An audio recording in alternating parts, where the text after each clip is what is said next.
June 6th, BKFC returns to Albuquerque, Tingley Coliseum, the main event, long awaited to see Donald Sanchez challenging Dave Mundell for the BKFC Middleweight World Championship. How's that sound?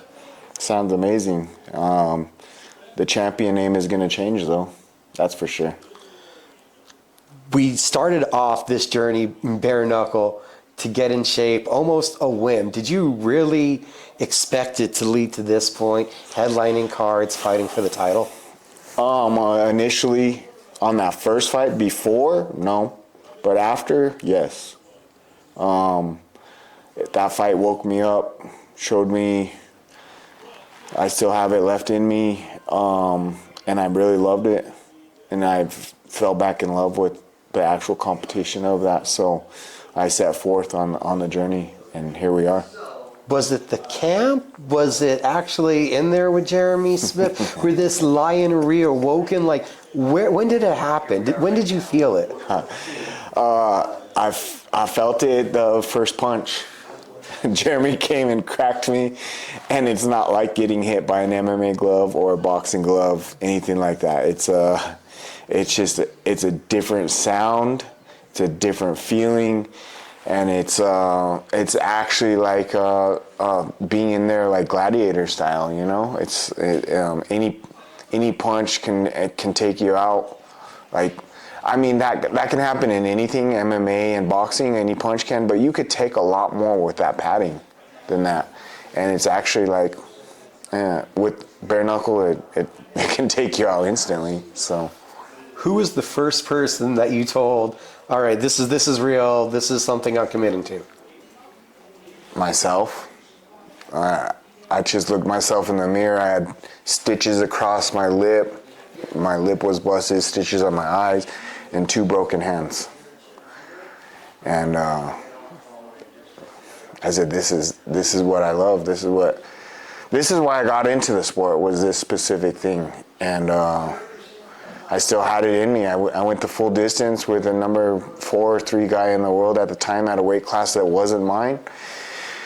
And I just told myself, I'm going to do this, and I'm going to do it to the full extent of my capabilities. The old UFC moniker was as real as it gets, but that's kind of the same response I get from bare-knuckle fighters. Like, no, this is as real, as close to like a street fight as we get, and there's this other kind of adrenaline from it.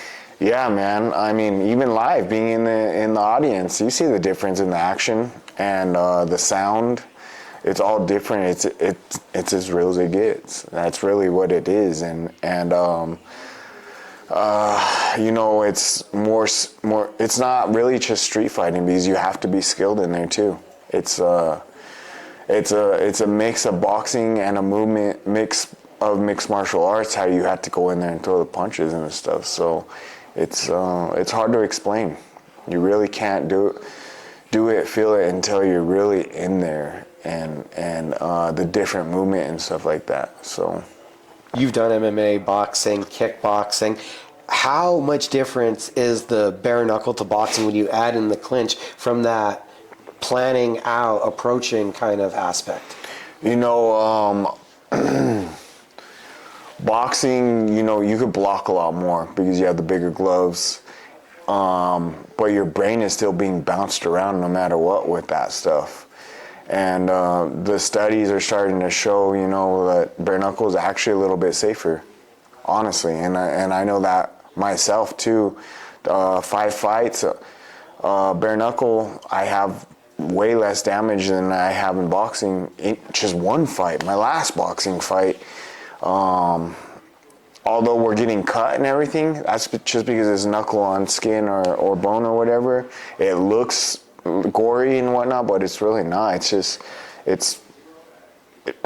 me, it's a lot safer, and to the statistics, it's been a lot safer too. So, but the movement and everything is a little bit different, so to speak.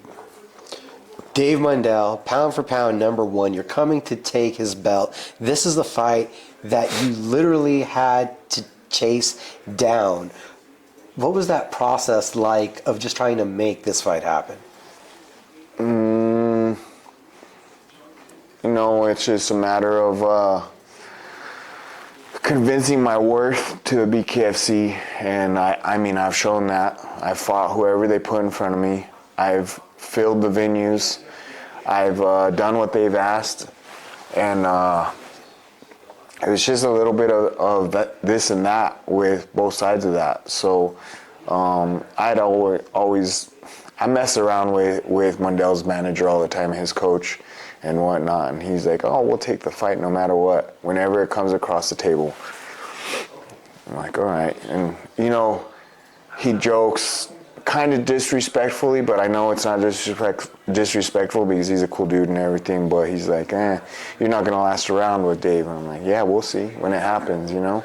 I just stayed positive the whole time. That's all it was. I said, it's going to happen no matter what. I told him, I told everybody, I told the world, I told everybody, and I just kept pushing forward for it. I'm not about just talking about it. I'm about doing it, and that's what I did. I didn't sit around and cry about being paid or being benched for a year and a half or whatever some of these people say and whatnot. I just took the fights that they gave me. I didn't cry about the pay. I didn't do anything. I just moved forward. It's at some point you become irrelevant if you don't move forward. What did you think was key to the build, to the success, to getting your name out there? Just moving forward, man. You got to keep your name out there because time is fast. This world moves fast. If you sit back on the back burner and you're not making your name out there, you're irrelevant. Like I just said, you can't come in. And I came in and then I finally got ranked. I had to keep on fighting before I got that fight, or else I couldn't pick my fights. I couldn't cry about my pay. I couldn't just sit back and say, oh no, I'm not going to do this fight. I'll sit out for the next one. And just said, just send it. Stay busy, keep me busy. And my worth was there, you know. I sell a lot of tickets. Obviously, they keep me on the cards here, and I'll use it to my advantage too, you know. So and it helped for me. Your last fight was up at 85. I swear the first punch you landed might have been the hardest I ever seen you hit anybody. I mean, I hit hard no matter what. I think I've dropped every single one of my opponents at least a couple times. I mean, besides that first one. But all my other opponents I've dropped. And I hit hard and I hit precise. And when it lands, he should have stayed down, but he didn't. He's too tough for that. But yeah, man, I'm fast, I'm technical, and I hit hard as well. So I think they're really overlooking that on this for Mundell. But I can take a punch too. I'm not too happy for that because of the damage that it does on my brain and stuff. But I mean, everyone's gotten their fair licks on me in fights, and I can take a punch. I've never been knocked out, so. Don't think I'm giving away the game plan when I say I feel like movement's going to be key for you. Absolutely. Angles and changing directions on Mundell. Absolutely, 100%. And I got to be, not to talk crap about him, but I got to stay away from those lucky looping punches because if they land, they're going to land hard, and that's how he's knocking people out. He's not too technical, honestly. So, pound for pound, number one, when you look at the sport, do you feel like he is the best guy right now? I mean, he's proved it. He's been pretty damn good and doing well. I have to say he'd be best pound for pound just from all the knockouts and everybody that he's fought and defended his belt several times, you know. So I really don't see anybody else that is doing what he's doing, honestly, without the damage. He hasn't even taken the damage either. So I'm the wrong person to test that on because you're going to get, if I got to take one, I'm giving one back, that's for sure. So people bring it up all the time. Is there an advantage that he's coming out here, that he has to deal with the elevation coming from Florida? 100%. He has to deal with my crowd. He has to deal with the elevation. He's coming from sea level. That's a big thing, man, and that's why people actually come and train here. We're higher than Denver. They call Denver the Mile High City, but because we're above a mile. We're above a mile, yeah. So here in Denver, I would say are the best places to train for any of these sports. but we are higher. We do have that elevation, and like, I'm not one to talk crap, but if I go running in Florida compared to running here, I'm running a minute and a half faster in a mile. That's for damn sure. I can actually And I'm run not in tired. Florida. Yeah, I mean, it plays a huge factor. It's really different for sure, and it's going to play in my favor. And I don't know how many people have brought this up. He has more bare-knuckle fights, but there are a few people that have more fights and fight experience than you do. They don't, and that's another thing they're overlooking on me. I have fought everybody. I've fought at the high level of MMA and boxing, and now bare knuckle, and I adapt really well to every situation in person, and man, I really hope they don't keep overlooking that, because it's going to play a huge factor.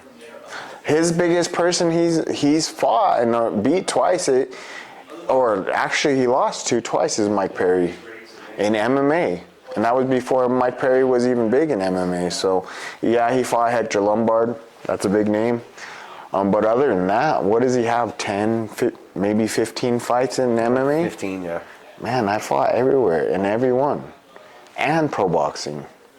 They're not looking at that. I don't know when it's gonna be odd, or it's gonna be really weird to see the odds on the betting odds of this, because if they factor in all that, it shouldn't.